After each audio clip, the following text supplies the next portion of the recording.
কিরে মিলন, শুনলাম তুই নাকি মিষ্টির দোকান দিছ? ও বেটা, তাহলে দোকানও বস না কিনলি গে? কাস্টমার নাই, কাস্টমার নাই কিনলি গে? মিষ্টি নাই, মিষ্টি দি কোন আমার ফ্যাটও।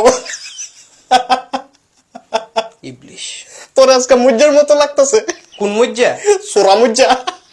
তুই এই ফাউল কথাটা কইলি কিনলি গে? কামের কথা কবে কইছি? কামের কথা ফাললে না কইতি? কামের কথা কইতে হইলে ফাউল কথা কম যেত না। আর তোর মতো হইতে গেলে বুদ্ধি থাউন চাইতো না।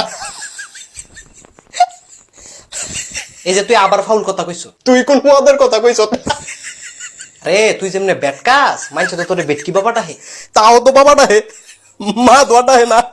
মা ডাহাই গো, তোমার নামে দক্ষিণ ভারতে বিচার দিয়া গেছে। তুমি বলে বেটা গো ডাব চুরি করে লয়ে যাও। আমার নামে বিচার দিছে। হ, কত বড় সাহস! কেন সাহসের কি আছে? বেটা গো ডাব চুরি করবা, বেটারা বিচার দিত না? কই তো কত মুরগা চুরি করছি, তোরা দি বিচার দিলি না? তুই আমাকে মুরগা চুরি করছ? ও বেটা, 4টা মুরগা। আরে তোর কি লজ্জা শরম নাই? ও আছে তো, ওই আমি তো দেখি না। আমিও তো দেখি না। বিকালে ফিরে আসত নি, হ্যাঁ, তাইলে সময় কইরা মইরা যাইস গা। মন ডায় কয় লোকজন ভাড়া কইরা তোরে সটকাই, দরকার হলে জনপ্রতি 500 টাকা দিমু। তুই আমারে 50 দে, আমি আমারে চটকামু।